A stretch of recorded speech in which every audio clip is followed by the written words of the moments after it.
जय हिंद साथियों, स्वागत है आप सभी का एक बार फिर से आपके अपने YouTube चैनल रानी लक्ष्मीबाई क्लासेस में। दोस्तों, उत्तर प्रदेश पुलिस री एग्जाम 2024 के लिए महत्वपूर्ण प्रैक्टिस सेट ध्यान रखिएगा, जो विवेक सर द्वारा साथियों लॉन्च किया गया है, महाभारत सीरीज। उसी के अंतर्गत साथियों आज हम लोग देखेंगे प्रैक्टिस सेट नंबर चौथा। इससे पहले महाभारत सीरीज के हमने 3 मॉडल पेपर करा दिए हैं। इन तीनों की लिंक आपको इसी क्लास के नीचे डिस्क्रिप्शन बॉक्स में मिल जाएगी। अगर आप लोगों ने यह 3 मॉडल पेपर नहीं किए हैं तो जाके जल्दी से देख लीजिएगा, प्लेलिस्ट बना दिए हैं। इसी क्लास के नीचे डिस्क्रिप्शन बॉक्स में इन तीनों मॉडल पेपर की लिंक मिल जाएगी। आइए साथियों स्टार्ट करते हैं आज की सीरीज को। ध्यान रखिएगा साथियों, आपको कमेंट बॉक्स में बाद में टारगेट करके जरूर बताना है कि आज आप कितना सही कर पाए। ध्यान रखिएगा, जो महाभारत सीरीज के अंतर्गत जो मॉडल पेपर हैं वो साथियों 15 निकाले हैं। तो आज साथियों चौथा में मॉडल पेपर है। सारे मॉडल पेपर हम आपको कराएंगे। आप सभी लोग चैनल को सब्सक्राइब करके बेल आइकन प्रेस जरूर दबा दें, ताकि अगले प्रैक्टिस सेट का नोटिफिकेशन या लिंक आपको सबसे पहले मिले। तो साथियों सब्सक्राइब करके बेल आइकन प्रेस जरूर दबा दीजिएगा, ठीक है। सभी लोग क्लास को लाइक कर दें और शेयर कर दें। आइए, पहला प्रश्न आपकी स्क्रीन पर है। गोदान निम्नलिखित में से किस प्रसिद्ध लेखक द्वारा लिखा गया उपन्यास है? गोदान साथियों लिखा गया मुंशी प्रेमचंद द्वारा। गोली की तरह रिवीजन कराएंगे, बस बने रहिएगा, ठीक है। दूसरा प्रश्न कह रहा है, निम्नलिखित में से कौन भारत का सर्वोच्च नागरिक पुरस्कार है? भारत का सर्वोच्च नागरिक पुरस्कार आपसे पूछा जा रहा है तो साथियों भारत रत्न होता है। तीसरा प्रश्न कह रहा है, निम्नलिखित में से किस दिन भारत में संविधान दिवस के रूप में मनाते हैं? तो साथियों हम सब लोग जानते हैं संविधान दिवस के रूप में 26 नवंबर को मनाते हैं। चौथा प्रश्न है साथियों, निम्नलिखित में से किसमें लैक्टिक एसिड होता है? तो लैक्टिक एसिड होता है साथियों दही में। आइए अगला प्रश्न देखिएगा। गुड़ी पड़वा निम्नलिखित में से किस राज्य का बसंत समय का त्योहार है? गुड़ी पड़वा तो साथियों यह महाराष्ट्र का है, ठीक है। देखते चलिएगा, गोली की तरह रिवीजन करा रहे हैं, ठीक है। 5 का बी होगा 6। देखिए आइए, 10वीं जनगणना कराने की जिम्मेदारी निम्नलिखित में से किस मंत्रालय पर है? 10वीं जनगणना कराने की जिम्मेदारी निम्नलिखित में से किस मंत्रालय पर है? तो साथियों गृह मंत्रालय पर, मिनिस्ट्री ऑफ होम अफेयर्स, ठीक है। आइए, 7वां प्रश्न आपकी स्क्रीन पर है। राष्ट्रीय मानवाधिकार आयोग का मुख्यालय निम्नलिखित में से कहां स्थित है? तो 7 का राइट आंसर हो जाएगा ऑप्शन सी। कहां पर है? नई दिल्ली में। आइए अगला प्रश्न देखिएगा। साइबर क्राइम की शिकायत दर्ज कराने के लिए हेल्पलाइन नंबर क्या है? साइबर क्राइम की शिकायत दर्ज कराने के लिए हेल्पलाइन नंबर क्या है? तो 8 का राइट आंसर होगा ऑप्शन सी। क्या है? Option C 1930। 19 और 30 है, ठीक है। कितना है? 19 और 30, ठीक है। आइए अगला प्रश्न 9वां कह रहा है, 8 का होगा सी। 9 का देखिए, उत्तर प्रदेश पुलिस की टैगलाइन क्या है? तो हम सब लोग जानते हैं साथियों उत्तर प्रदेश पुलिस की टैगलाइन है आपकी सुरक्षा हमारा संकल्प, ठीक है। आइए अगला प्रश्न देखिएगा। अगला प्रश्न आपकी स्क्रीन पर है। आर्यभट्ट प्रेक्षण विज्ञान अनुसंधान संस्थान उत्तराखंड राज्य के निम्नलिखित में से किस जिले में स्थित है? तो 10 का राइट आंसर होगा साथियों नैनीताल में। G20 का पूर्ण रूप क्या है? G20 का पूर्ण रूप आपसे पूछा जा रहा है तो साथियों ग्रुप ऑफ 20। अगला प्रश्न देखिएगा। भारत का सबसे बड़ा अंतर विभागीय अभिसरण कार्यक्रम ऑपरेशन कायाकल्प निम्नलिखित में से किस राज्य सरकार द्वारा किया गया है? किस राज्य सरकार द्वारा शुरू किया गया था? तो 12 का राइट आंसर होगा साथियों ऑप्शन बी, उत्तर प्रदेश सरकार द्वारा। आप सभी लोग जल्दी से क्लास को एक बार लाइक कर दें और शेयर जरूर कर दें, ठीक है। लाइक करके शेयर कर दीजिए। आइए, भारत में राष्ट्रव्यापी जीएसटी का विचार सबसे पहले निम्नलिखित में से किसके द्वारा प्रस्तावित किया गया था? तो 13 का राइट आंसर होगा दोस्तों option A, Kelkar task force द्वारा, ठीक है। 13 का ए होगा। 14वां प्रश्न आपकी स्क्रीन पर है। भारत का निम्नलिखित में से कौन सा पड़ोसी देश भारत के साथ भूमि सीमा साझा नहीं करता?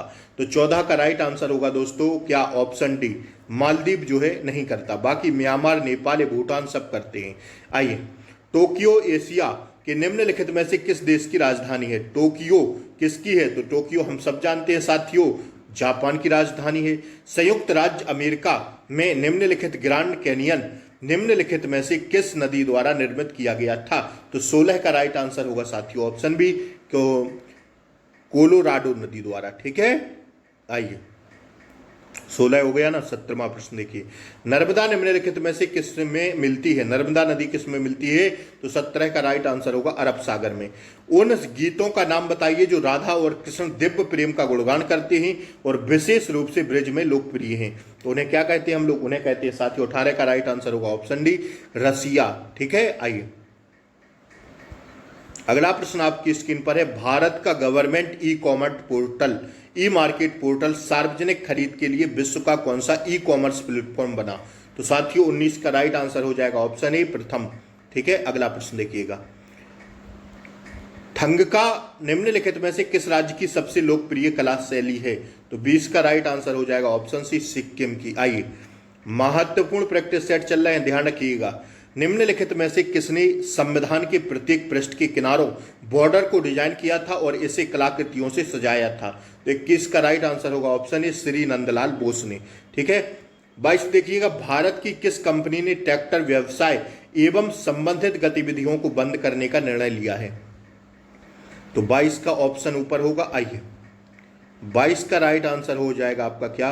22 का राइट आंसर आपका हो जाएगा, क्या हो जाएगा दोस्तों? 22 का हो जाएगा ऑप्शन डी, फोर्स ट्रैक्टर द्वारा। ठीक है, आइए 23वां प्रश्न देखिएगा, 2016 के विमुद्रीकरण के समय निम्नलिखित में से कौन भारत के प्रधानमंत्री थे? तो 23 का हमारा राइट आंसर होगा ऑप्शन ए, श्री नरेंद्र मोदी। बहुत आसान प्रश्न था, पूछा गया प्रश्न था। प्रभावती गुप्त साम्राज्य के निम्नलिखित में से किस शासक की बेटी थी? तो 24 का राइट आंसर हो जाएगा ऑप्शन सी, चंद्रगुप्त द्वितीय की बेटी थी। आइए, ऐसी अर्थव्यवस्था जिसमें निजी क्षेत्र और सरकार दोनों हों निम्नलिखित में से क्या कहलाती है? ऐसी अर्थव्यवस्था जिसमें निजी क्षेत्र और सरकार दोनों हों वो क्या कहलाती है? बताइए। 25 का राइट आंसर होगा ऑप्शन डी, मिश्रित अर्थव्यवस्था, मिक्स्ड इकोनॉमी। ठीक है, आइए अगला प्रश्न देखिएगा, 26वां, भारतीय राष्ट्रीय आंदोलन की निम्नलिखित में से किस घटना के बाद रविंद्रनाथ टैगोर ने अपना दर्द और गुस्सा व्यक्त किया था और अपनी नाइटहुड का त्याग कर दिया था? तो 26 का राइट आंसर होगा दोस्तों ऑप्शन ए, जलियांवाला बाग नरसंहार में। आइए, नीली क्रांति निम्नलिखित में से किससे संबंधित है? नीली क्रांति, तो 27 का राइट आंसर होगा ऑप्शन सी, मत्स्य पालन उत्पादन में। ठीक है, खाद्य और कृषि संगठन के ने अंतर्राष्ट्रीय बाजार वर्ष 2023 का समापन समारोह निम्नलिखित में से किस शहर में आयोजित किया था? तो 28 का राइट आंसर होगा ऑप्शन बी, रोम में। देखते चलिएगा, गोली की तरह रिवीजन करा रहे हैं, बस बने रहिए अंत तक। हाल ही में द टाइम्स ग्रुप ऑफ किसी प्रतिष्ठित टाइम्स पापर आइकन 2024 पुरस्कार प्रदान किया गया है? तो 29 का राइट आंसर होगा ऑप्शन ए, विजय जैन को। आइए, एशियन ट्रैक साइकिलिंग चैंपियनशिप 2024 में भारत को कितने पदक प्राप्त हुए? तो 30 का राइट आंसर होगा 18 पदक प्राप्त हुए। आइए, निम्नलिखित में से कौन टाटा स्टील लिमिटेड के संस्थापक थे? 31 का राइट आंसर होगा option B, sir Jamshedji Sarwanji Tata. ठीक है, देखते चलिएगा, महत्वपूर्ण प्रश्न है 32वां, उत्तर प्रदेश राजस्व संहिता 2006 के अनुसार राज्य सरकार प्रत्येक जिले में कितने कलेक्टर, ठीक है, इसमें सहायक या अतिरिक्त कलेक्टर शामिल नहीं है, नियुक्त करेगी? बताइए जल्दी से। 32 का राइट आंसर जाएंगे साथियों ऑप्शन ए पर, 1। ठीक है, आइए, वर्तमान में इलाहाबाद उच्च न्यायालय में न्यायाधीशों की स्वीकृति संख्या कितनी है? तो 33 का राइट आंसर होगा ऑप्शन सी, 160। अगला प्रश्न आपकी स्क्रीन पर है, भारत की स्वतंत्रता के बाद उत्तर प्रदेश के पहले निम्नलिखित में से मुख्यमंत्री कौन थे? तो गोविंद वल्लभ पंत थे। 34 का क्या हो जाएगा?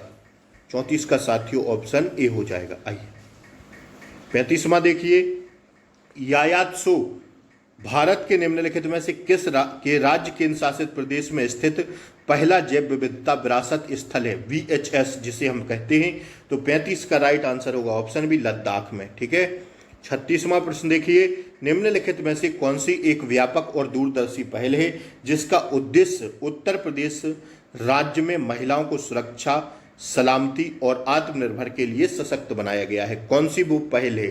तो 36 का राइट आंसर हो जाएगा दोस्तों, वो पहल है कौन सी? 36 का जाएंगे हम लोग ऑप्शन ए पर, मिशन शक्ति। ठीक है, ऑप्शन ए हो जाएगा। आइए 37वां प्रश्न कह रहा है, उत्तर प्रदेश की राज्य सीमा निम्नलिखित में से किस राज्य की सीमा को नहीं छूती? बताइए साथियों, किसको नहीं छूती? तेलंगाना को स्पर्श नहीं करती, बाकी बिहार, हरियाणा, उत्तराखंड तीनों को स्पर्श करती है। उत्तर प्रदेश की सीमा। दक्षिणी भारत की सबसे ऊंची चोटी अनामुडी है, जो निम्नलिखित में से किस पर्वत श्रृंखला पर स्थित है? किस पर्वत श्रृंखला में स्थित है बताइए। तो 38 का राइट आंसर हो जाएगा ऑप्शन डी, नीलगिरी श्रृंखला में। तो साथियों, यहाँ जीके का 38 प्रश्नों का टारगेट समाप्त होता है, प्रैक्टिस सेट नंबर 4 का। अब आप लोग फटाक से पहले वीडियो रोकिए और जीके में अपना टारगेट लिखिए कि आज आपका टारगेट कितना रहा। अब आइए हिंदी की ओर हम लोग बढ़ेंगे। हिंदी का पहला प्रश्न आपकी स्क्रीन पर, निम्नलिखित में से कौन सा शब्द तद्भव है? तद्भव और तत्सम में जब हम परिवर्तन करते हैं तद्भव को, तो शुद्ध संस्कृत के शब्द क्या होते हैं? तत्सम शब्द कहलाते हैं। तो 39 का राइट आंसर होगा उल्लू। उल्लू कैसा है? उल्लू तद्भव है। बाकी मृतका, बानर और साथियों ओष्ठ, ये सब ओष्ठ वो सब क्या है? तत्सम शब्द हैं। आपसे पूछा जा रहा था तद्भव बताइए। आइए, निम्नलिखित में से कौन सा शब्द तत्सम है? अब तत्सम बताइएगा जल्दी से। कौन सा शब्द क्या है? तत्सम है, जल्दी बताइएगा। तत्सम शब्द बताइए क्या होगा? तो तत्सम शब्द तो हमें एक ही दिख रहा है इसमें। 40 का राइट आंसर ऑप्शन ए दिख रहा है, शुष्क। ठीक है, 41 राइट आंसर बताइए।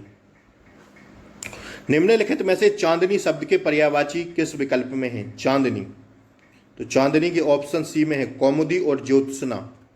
ठीक है, कौमुदी और ज्योत्सना। आइए, निम्नलिखित में से किस वाक्यांश के लिए दिया गया शब्द सुसंगत है? सुसंगत, शत्रु को जीतने वाला अजात शत्रु, जो पढ़ा ना गया हो उसे पठनीय, तो सही है। जो पहले ना हुआ हो, होनहार, आदि से अंत तक अधोपतांत, तो 42 का क्या हो जाएगा? ऑप्शन डी हो जाएगा। यही सुसंगत नहीं है। ठीक है, बाकी ये तीनों क्या है? सुसंगत है। आदि से अंत तक इसको क्या कहते हैं? जल्दी से बताइएगा कमेंट बॉक्स में। 43 देखिए, श्रुति सम भिन्नार्थक शब्द युग्म निर्वाद और निर्विराद का उचित अर्थ क्या होगा? बताइए जल्दी से। 43 का राइट आंसर होगा निर्विराद मतलब निंदा और निर्विराद मतलब विवाद से रहित, विवाद रहित। ठीक है, आइए 43 डी है ना? हाँ बिल्कुल। 44 देखिए, आइए जल्दी से बताइए। 44वां प्रश्न, निम्नलिखित में से अशुद्ध वाक्य का चयन करें। अशुद्ध वाक्य का चयन करना है तो तुम मेरे तरफ क्यों चले आ रहे हो, अशुद्ध हो जाएगा। कौशल्या ने मुझे मथुरा दिखाया, सही है। गीता ने सुशीला को आवाज लगाई पर वह चली गई, ये भी सही है। कश्मीर में कई स्थल देखने योग्य हैं, ये भी सही है। तो अशुद्ध हो जाएगा तुम मेरी तरफ क्यों चले आ रहे हो। तुम मेरे तरफ क्यों चले आ रहे हो, हाँ ये वाला गलत हो जाएगा। तुम मेरी तरफ क्यों चले आ रहे हो, ये होना चाहिए था, ये गलत हो जाएगा। ठीक है, बताइए अगला। निम्न में से लिंग की दृष्टि से कौन सा विकल्प गलत है बताइए। तनुज का तनुजा, चूहा का चूहिया, बनिया का बनियान, यही हो जाएगा। 45 का क्या हो जाएगा? बी, बनिया का बनियान थोड़ी होता। बाकी तनुज का तनुजा, तनुज मतलब बेटा और तनुजा मतलब बेटी, सांप का सांपिन, चूहा का चूहिया, बाकी सब लिंग की दृष्टि से सही है। लेकिन बनिया का बनियान थोड़ी होगा यार, बी हो जाएगा राइट आंसर। वधु शब्द का बहुवचन क्या होगा? वधु का वधुएं होगा। अब वधुएं देखना है लिखा कैसे जाता है, वर्तनी दृष्टि से भी लगा दिया इन्होंने प्रश्न में। तो 46 का राइट आंसर होगा ऑप्शन डी, वधुएं। ठीक है, ऐसे लिखा जाता। आइए, माँ ने बच्चे को मिठाइयाँ दी, रेखांकित शब्द में कौन सा कारक है? 47 का राइट आंसर होगा संप्रदान कारक। आइए, भौतिकी शब्द में कौन सा प्रत्यय है? प्रत्यय शब्दांश के बाद में लगते हैं, उपसर्ग शब्दांश के पहले और प्रत्यय शब्दांश के बाद में। तो भौतिकी शब्द में कौन सा प्रत्यय है? एक प्रत्यय होगा, ऑप्शन सी हमारा क्या होगा? 48 का एकदम करेक्ट आंसर हो जाएगा। ठीक है, भौतिकी नहीं, सॉरी 48 भाई, ई नहीं होगा, एक नहीं होगा। भौतिक धन ई होगा, इसमें ई आएगा, ई प्रत्यय, बी होगा यार, बी होगा। ठीक है, 49 बचाइए, बताइए। नभिमान में कौन सा उपसर्ग होगा? तो 49 का राइट आंसर निर होगा। अब हलंत संबंधी अशुद्धि देखना है, रा में हलंत लगी हुई है, ये भी लगा सकते थे आप लोग, लेकिन ये नहीं होगा, डी वाला होगा। ठीक है, आइए। छोटी सी गलती आपका दो नंबर गलत करा देगी, और 2 नंबर मतलब हजारों बच्चों से पीछे। समझ रहे हैं ना इस बात को? 2 नंबर मतलब हजारों लाखों बच्चों से पीछे। 48 लाख फॉर्म डले हैं, इसमें पढ़ना पड़ेगा भाई, तभी सिलेक्शन होगा। 1 नंबर भी हजारों बच्चों से पीछे कर देगा, आधा नंबर। अगर फाइनल मेरिट में आना है तो जी जान लगाना पड़ेगा अभी से। आप लोग पढ़े हैं कि पेपर कब होगा भाई। निम्नलिखित में से किस विकल्प में सही समास विग्रह नहीं है? 50 का राइट आंसर होगा ऑप्शन बी, देहलता, मतलब लता रूपी देह, देह रूपी लता होना चाहिए इसमें। निम्नलिखित में से निश्चयवाचक सर्वनाम है कौन सा? 51 का राइट आंसर होगा ऑप्शन सी, यह, क्या, कुछ, कौन, ये सब अनिश्चयवाचक होंगे। निश्चयवाचक क्या है? यह मतलब यह। कबीश्वर का सही संधि विच्छेद बताइए। कवि प्लस ईश्वर, अब ये होना चाहिए बी, 52 का। क्या कोई तारे गिन सकता है? वाक्य में किस चिन्ह का प्रयोग हुआ है? 53 का राइट आंसर होगा प्रश्नवाचक सूचक चिन्ह का। ईमानदार शब्द में कौन सा विशेषण है? 54 का राइट आंसर होगा ऑप्शन सी, गुणवाचक विशेषण। निम्न में से सकर्मक क्रिया का उदाहरण कौन सा है? 55 का राइट आंसर होगा ऑप्शन बी, रमेश ने खिलौने खरीदे। ठीक है, 55 का क्या हो जाएगा? बी। 56 देखिए, गाय मीठा दूध देती है, यह वाक्य किस काल का है? तो 56 का राइट आंसर होगा ऑप्शन ए, सामान्य वर्तमान काल का है। 57 देखिए, उमा से पढ़ा नहीं जाता, वाक्य में कौन सा वाच्य? उमा से पढ़ा नहीं जाता। 57 का राइट आंसर होगा ऑप्शन सी, भाववाच्य। कान पर जू ना रेंगना मुहावरे का निम्नलिखित में से अर्थ कौन सा है? कान पर जू ना रोंगना। 58 ऑप्शन सी, कुछ समय असर ना होना, कुछ असर ना होना। आकर्षण का विलोम बताइए। आकर्षण का क्या हो जाएगा? विकर्षण। 59 का क्या होगा? जल्दी बताइए। सी होगा, अनाकर्षण। विकर्षण मत लगाइएगा, ठीक है। 59 का सी होगा, ठीक है दोस्तों। आइए 60 देखिए, सब और विपत्ति का होना, इस अर्थ के लिए सही लोकोक्ति निम्नलिखित में से कौन सी है? सब और विपत्ति का होना। 60 का क्या हो जाएगा? ऑप्शन ए, आगे कुआं ना पीछे खाई। ठीक है। शांत रस का स्थायी भाव बताइए। शांत रस का क्या होता है स्थायी भाव? Option D, निर्वृद। शिल्पगत आधार पर दोहे से उल्टा छंद है क्या? 62 ऑप्शन सी, सोरठा। रहमन पानी राखिए बिन पानी सब सून, और पानी गए न ओबरे उबरे मोती मानस चून। इन पंक्ति में कौन सा अलंकार है? 63 ऑप्शन ए, श्लेष अलंकार होगा। ठीक है, आइए 64 देखिए, निम्नलिखित में से कौन सा शब्द अनेकार्थी शब्द भेद से संबंध नहीं है? 64 का राइट आंसर होगा ऑप्शन डी, मूल्य। साथियों अब देखिएगा, जो है जो गद्यांश आपसे पूछा जाएगा दोस्तों, 4 से 5 नंबर का गद्यांश पूछा जाएगा, जिसके नंबर होते हैं कुल मिला के 10। और अगर आप इस गद्यांश को बहुत ही ढंग से पढ़ लेते हैं तो आप सारे प्रश्नों को सही कर देंगे, 10 नंबर आपके मुट्ठी में होंगे। अब देखिए मैं पढ़ रहा हूं, जरा गौर से सुनते रहिएगा। महात्मा गांधी अपना काम अपने हाथों से करने पर बल देते थे। वे प्रत्येक आश्रमवासी से आशा करते थे कि वह अपने शरीर से संबंधित प्रत्येक कार्य सफाई तक स्वयं करेगा। उनका कहना था कि जो श्रम नहीं करता वह पाप करता है और पाप का अंत खाता है। ऋषि मुनियों ने कहा था कि बिना परिश्रम किए जो भोजन करता है वह वस्तुतः चोर है। महात्मा गांधी का समस्त जीवन दर्शन श्रम सापेक्ष था। उनका समस्त अर्थशास्त्र यही बताता था कि प्रत्येक उपभोक्ता को उत्पादन करता होना चाहिए। उनकी नीतियों की उपेक्षा करने के परिणाम हम आज भी भोग रहे हैं। ना गरीबी कम होने में आती है, ना बेरोजगारी पर नियंत्रण हो पा रहा है, और ना ही अपराधों की वृद्धि हमारे बस की बात हो रही है। दक्षिण कोरिया वासियों ने श्रमदान करके ऐसे श्रेष्ठ भवनों का निर्माण किया जिनसे किसी को भी ईर्ष्या हो सकती है।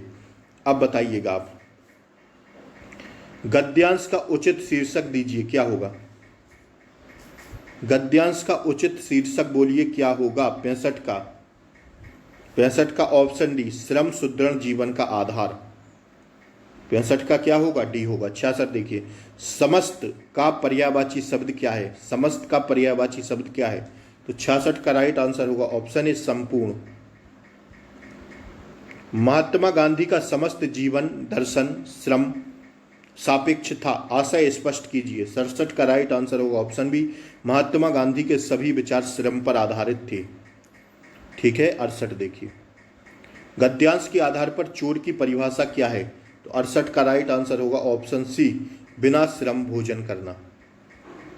मतलब कुछ करना भी नहीं है और भोजन करने बैठ जाना है, तो गलत बात है ना। गांधी जी पापी किसे मानते थे? 69 का राइट आंसर ऑप्शन डी, श्रम ना करने वाले को। ठीक है। पंचवटी निम्नलिखित में से किसकी रचना है? पंचवटी। 70 का राइट आंसर होगा मैथिली शरण गुप्त की। नीरजा, नीरजा कृति निम्नलिखित में से किसकी है? नीरजा कृति ऑप्शन ए, महादेवी वर्मा की। आइए, हिंदी भाषा किस भाषा से उत्पन्न हुई? 72 बताइए। ऑप्शन डी, अपभ्रंश से। वह बिल्कुल थक गया है, इस वाक्य में कौन सी क्रिया विशेषण है? 73 का राइट आंसर होगा ऑप्शन सी, परिमाण वाचक क्रिया विशेषण। 74 बताइए। निम्नलिखित में से मृदु शब्द का पर्यायवाची शब्द कौन सा नहीं है? तो मृदु का कोमल होगा, मुलायम होगा, मसृण होगा, ये कूल नहीं होगा। ठीक है। 75 देखिए।